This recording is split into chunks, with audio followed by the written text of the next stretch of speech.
Good afternoon, Jonathan. Honored to be here. Um, I wanted to talk less and show more because I'm a painter and a painter who's always not particularly liked the screen.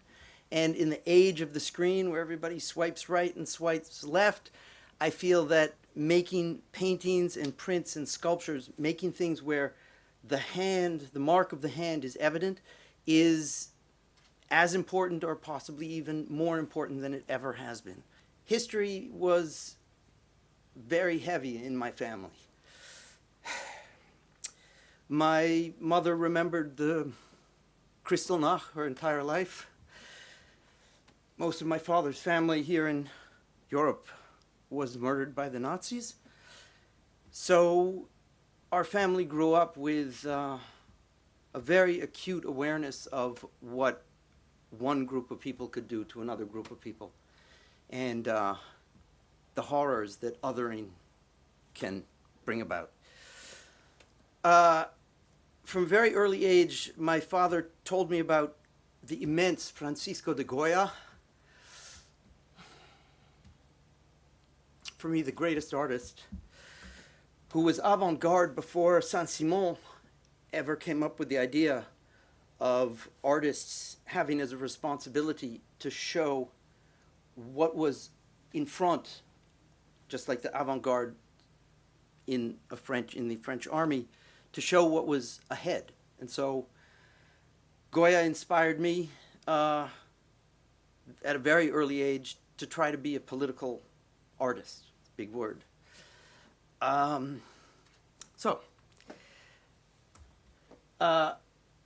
When I was a teenager, I found a coloring book. And I kept this one because when I was a teenager, everybody was still very concerned with containment of the frightening Russian bear. And that was the Americans' job. Upon arriving here in France at 30 in the 1990s, a lot of the subway stations were being redone. And I had the chance to visit subway stations that hadn't been tiled over yet. And I found Vichy posters and Nazi posters in the French subways that I was able to pull off the subway walls and use in collages. And I have to talk about that because you can see them here. You can find some of the Nazi colors, for instance, in some of them.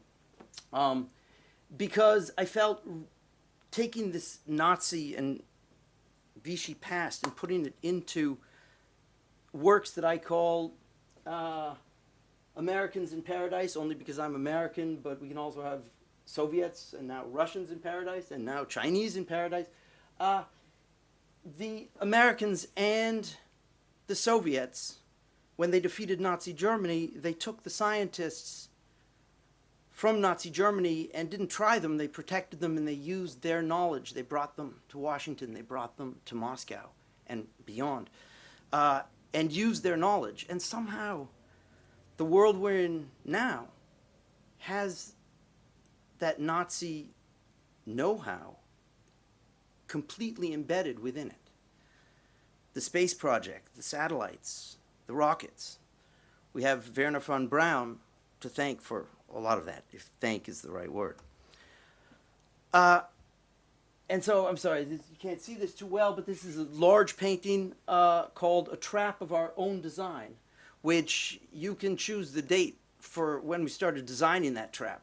If you think about ecological disaster, the trap began with the Industrial Revolution, or possibly with the moment when humans started using fire.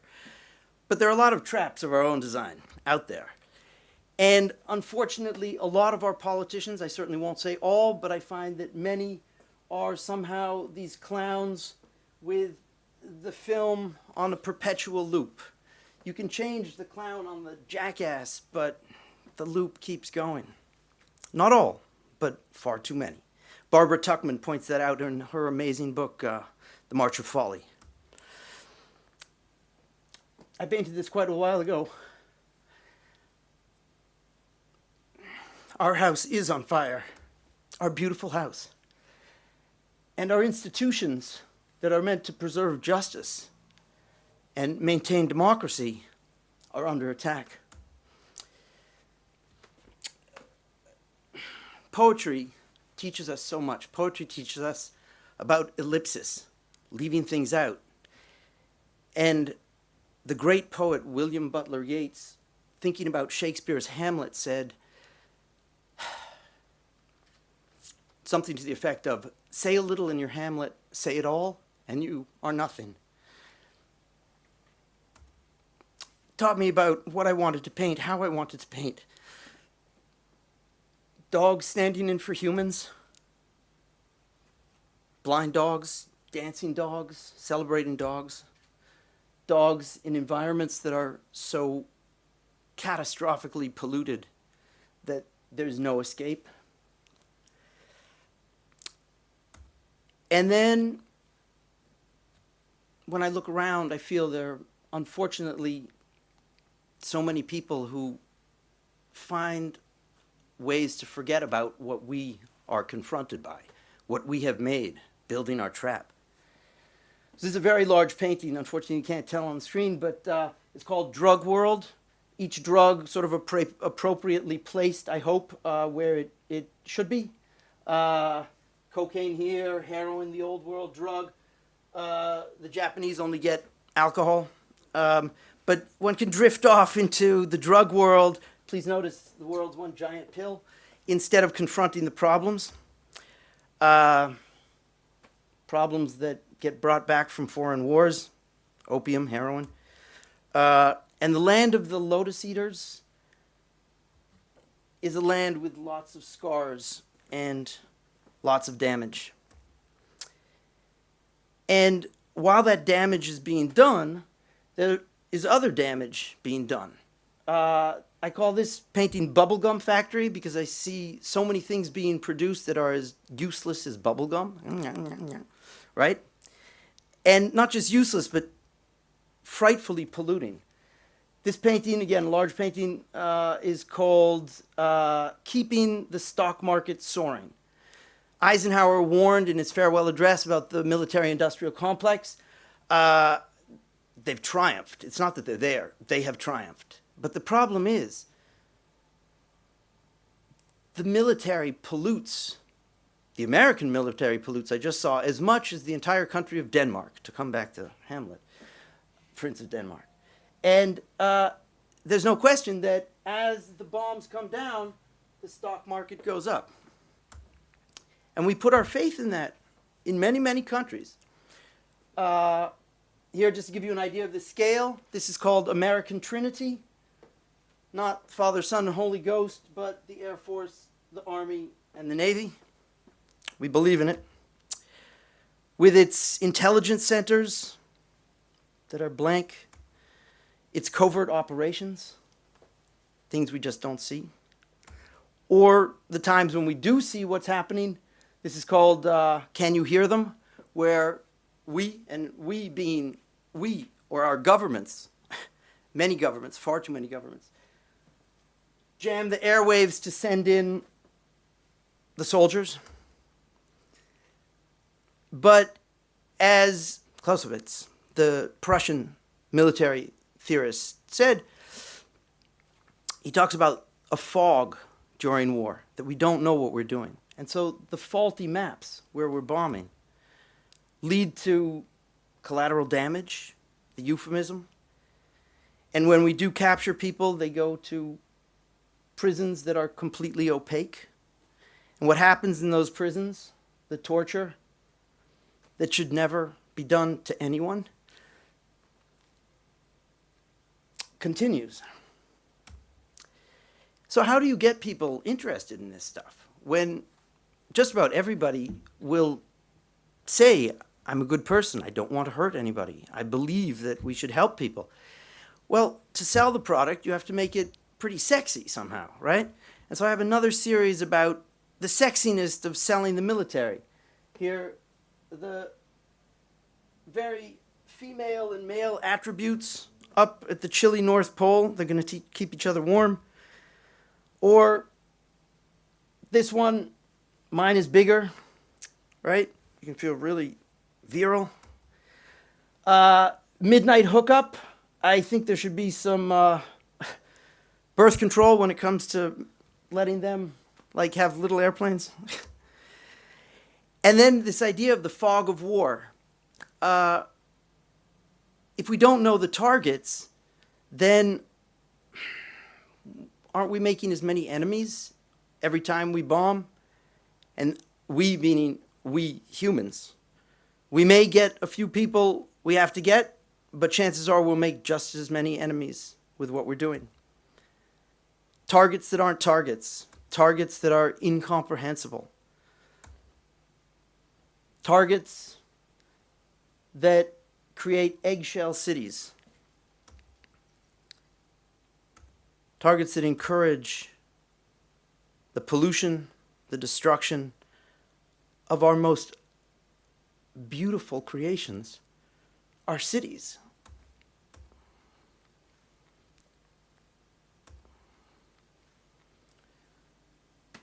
This is from the nightly news series, Destruction Through the Seasons, Around the World, giving us scenes that nobody should have to even see, much less experience.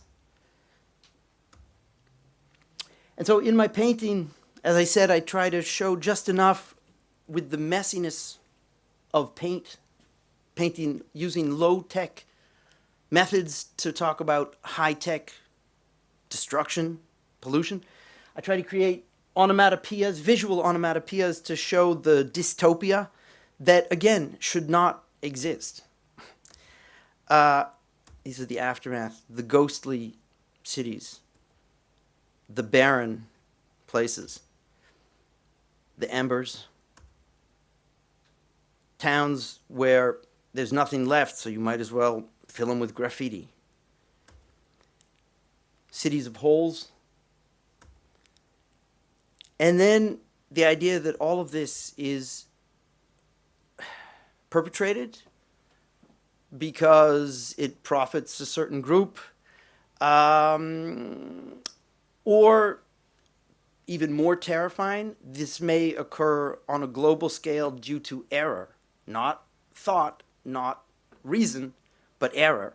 In this large painting, if you take a look, the missile, I purposely paint these scenes so that they could be anywhere. It could be Los Angeles, it could be Homs, it could be Seoul.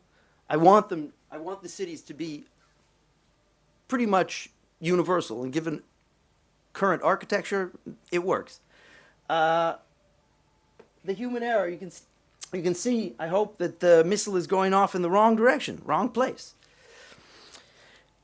So here, this is where the what's next, I hope, is simply my paranoid vision and never a reality. This is called Festival. And this, the fireworks display, we have to hope will never, ever occur. And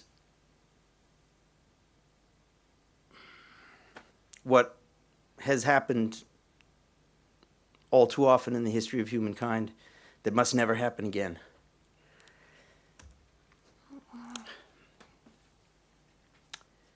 This is called dubious triumph.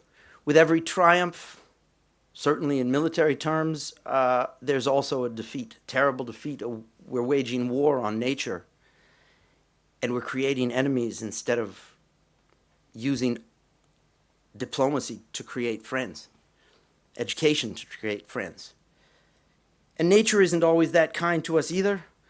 This is from a series called Virus Party that I painted back when Ebola was a threat, but got to paint more of them now. Nature isn't always that nice to us, that's for sure. And when I think about all this, I slip into allegory, Dance of Death, the Valley of Bones. And that gets me to a world after us, which I really hope will not happen for a very long time. And I think about the beauty of the universe.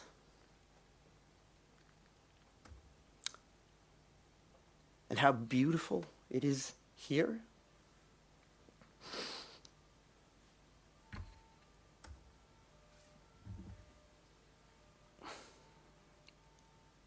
I look at our garden. I've shown these in China. The artist said peace.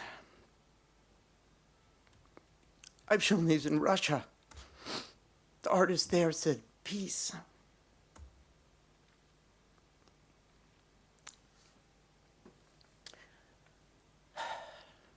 When I can't even think about what we do on Earth, I raise my eyes. I look at the sky, changing patterns, the beautiful light, the clouds. And I think, what's next? We need education, conservation, diplomacy, de-escalation, transparency, negotiation, justice, and peace. What's next? I hope that for future generations, we, together, will answer Hamlet's most famous question sensibly. Thank you.